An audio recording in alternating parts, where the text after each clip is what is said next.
Om Swastiastu. Halo semuanya, sebelum itu saya sangat berterima kasih kepada Ibu Guru Pengampu Mapel Agama Hindu yang sudah mengizinkan saya untuk berpresentasi melalui video dan kepada teman-teman semua yang menyaksikan video ini.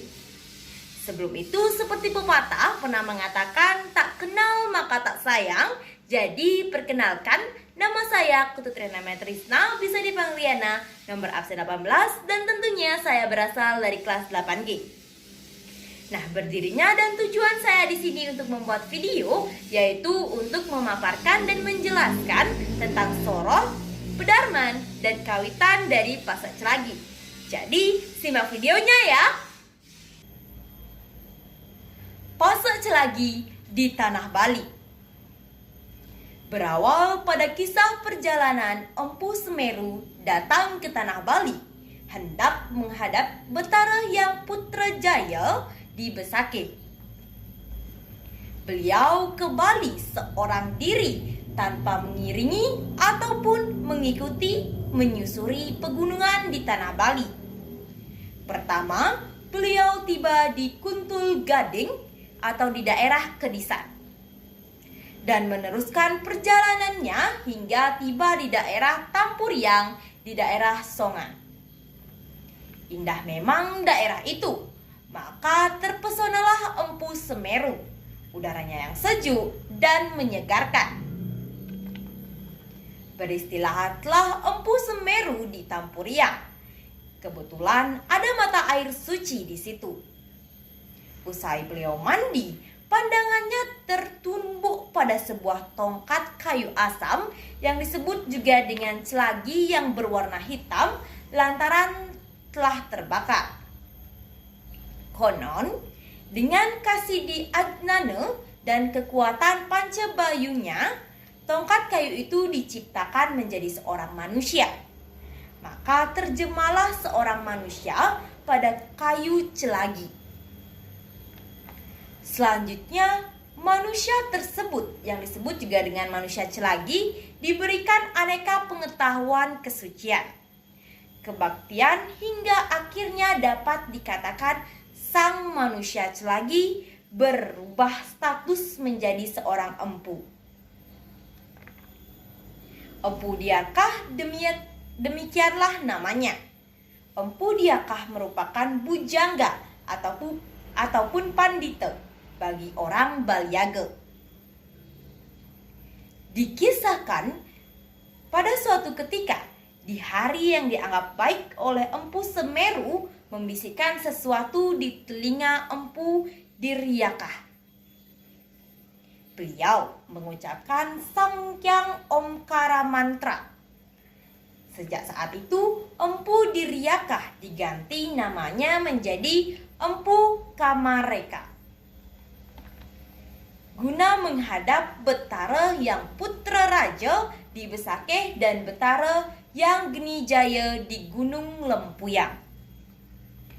Entah berapa waktu berlalu, Empu Semeru telah dapat kembali ke Pulau Jawa. Dan pada hari Jumat Kliwon Warapujut, Purnama Sasekawalu, Chandra Sangkalo Jadmo Siratmaya Muka 912 kembali datang ke Tanah Bali langsung menuju Tampuriang di daerah Songan. Beliau disambut oleh Empu Kamareka agar Empu Kamareka baik-baik memegang Sang Yang Ongkara Dyatmika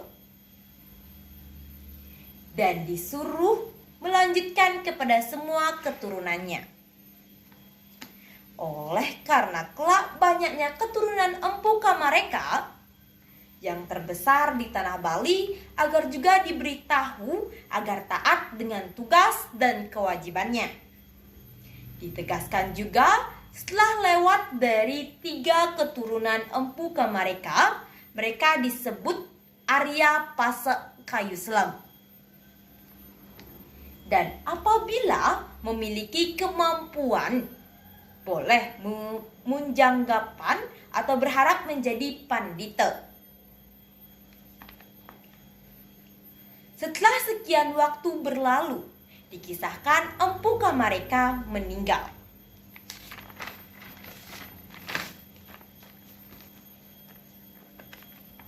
Pada saat pembakaran jenazahnya, para putra Empu Gnijaya yakni Sri Saptaresi ataupun Empu Ketek, Empu Kananda, Empu Wiradnyana, dan Empu Witerdharma serta Empu Ragarunting, Empu Prateka, dan Empu Dangka yang berperahyangan di Kuntul Kuliku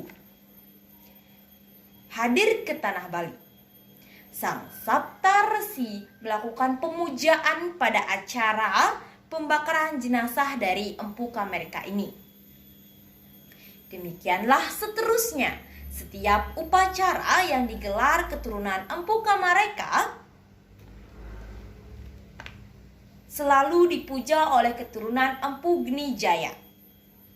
Empu Kamareka lah yang menjadi cikal bakal dari warga Pasak Selagi dan Pasak Kayu Selam, atau juga bisa disebut dengan Ki Kayu Selam, Ki Celagi, Ki Tarunyan, dan Ki Kayuan. Soroh Celagi merupakan keturunan Empu Made Celagi dengan pura kawitan di daerah Desa Pedahan, Tianyar, Karangasem. Baik, sekianlah penjelasan dan pemaparan materi tentang Soroh, Kawitan, Pedarman dari Pasak Celagi. Saya mohon maaf sebesar-besarnya apabila ada kesalahan kata yang disengaja maupun tidak disengaja. Dan saya akhiri dengan para mesanti. Om Santi Santi Santi Om.